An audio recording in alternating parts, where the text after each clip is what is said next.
by Matt Pepin and Rachel G. Bowers. Globe Staff, February 12, 2018. Pyeongchang, South Korea. Michaela Schifrin's pursuit of more Olympic gold will have to wait. For the second straight day on Monday, alpine ski racing at the Winter Olympics was postponed because of high winds, this time the women's giant slalom. Officials called off the event a little more than 2 hours before it was scheduled to begin at Yongpyong Alpine Center, where the technical ski racing events are being held. It was rescheduled for Thursday. On Sunday, the men's downhill was postponed, also to Thursday. Schifrin, one of 4 Americans entered, was scheduled to start 7th out of 81 competitors. It's a bummer that we're not able to race today. But with the training block I've had, I'm prepared and feeling good. I'll use this time to continue to train and refocus on Wednesday's slalom race. We have a great gym and space to eat and take plenty of naps, so I'll use this time to recharge, Schifrin said. Schifrin was not at her best in events in Italy and Switzerland leading up to the Olympics. She attributed her performances to fatigue after a stretch in which she won 9 of the 10 events she entered. She is not concerned. We are not concerned. You definitely have ups and downs in all seasons. She is highly skilled. She has the ability to attack this, said Paul Christofich, the head coach of the U.S. ski team's women's team. It's a good challenge, good test for all, and she is one of the best. Schifrin, who has won Olympic gold to her name from the slalom in Sochi in 2014, has the opportunity to medal in more than one event at these games. She said Saturday she was not sure how many of the 5 events she would compete in, but wanted to enter them all. However, with the Olympics schedule now being compressed into a shorter time frame, her ability to participate in all 5 will be an even larger question mark. The start of the women's snowboarding slopestyle event was delayed on Monday, also because of the wind. Qualification was cancelled Sunday and all competitors advanced to the final. For Tim Burke and Lowell Bailey, these Winter Olympics are their 4th. And the coldest of the 4, by far. Torino was warm. Really warm, said Bailey, a US biathlete. Vancouver was really warm and Sochi was really warm. So, yeah, the bar's pretty low for that. Temperatures here have been in the single digits and teens in the mornings and after sunset, and rise to the low 20s during the day.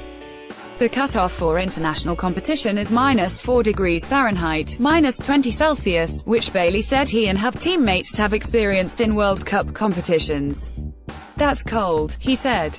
I think we've all been in the position where race day morning is -24 Celsius, -25 Celsius, and the high is -20 Celsius, and race time comes along and the race goes because the temperature is just eked up enough to break that barrier, and it's tough. Although the conditions are not entirely unfamiliar, it still demands extra thought in attire, especially in a sport that relies on shooters' ability to feel their fingers and hands to efficiently load the rifle and pull the trigger. It's very important to have feeling in your hands, Burke said. That's something that can be extremely challenging in these conditions because we just can't get away with wearing very thick gloves because you need to be able to feel the trigger, to be able to feel your clips as you load the rifle, so if you start to lose feeling in your hands, it makes it very challenging. Burke, who said some of his coldest competitions have come in Finland and Siberia, has experienced being unable to feel the clip in his grip while he is loading the rifle. I'm just watching my hands to see them actually holding the clip, he said.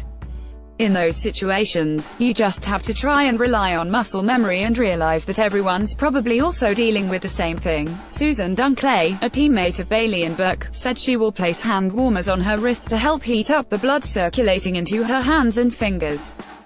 It helps your hands stay a little bit warmer, she said, before adding, not much you can do. All 3 said layering is extremely important, especially utilizing layers that have special wind protection in them. Dunclay will wear glove liners or an extra pair of long underwear. The colder it gets, the more layers you're wearing, Burke said. In addition to the cold, the wind has been strong. For precision shooters, that forces sight adjustments, sometimes mid-race. Burke said the wind on the course here has been switching directions, which is something they usually do not have to accommodate. He said they are more accustomed to wind from one direction. The wind will have a big impact on the races, but so far from the conditions I've seen it's doable. You can hit the targets, Burke said. But it will make it interesting. Former Northeastern star Kendall Coyne scored the go-ahead goal at 11:29 of the second period on a one-timer, and the United States women's hockey team rallied to beat Finland 3-1 in Gangnam to remain perfect when opening an Olympic tournament. Canada kicked off its bid for a fifth straight Olympic gold medal in women's hockey by routing the Russians 5-0, breaking open the game with 3 goals in the second. Former Boo star Marie-Philippe Poulin, Canada's captain, had 3 assists.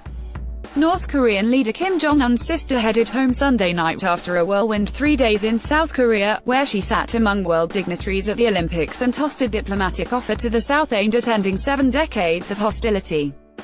Kim Yo-jong and the rest of the North Korean delegation departed for Pyongyang on her brother's private jet, a day after they delivered his hopes for a summit with South Korean President Moon Jae-in during a lunch at Seoul's presidential palace. Kim Yo-jong, 30, is the first member of the North's ruling family to visit the South since the end of the 1950–53 Korean War. NBC apologized to South Koreans for an on-air remark by an analyst that cited Japan as an example that has been important to the country's own transformation. The remark was made by analyst Joshua Cooper Ramo during NBC's coverage of Friday's opening ceremony.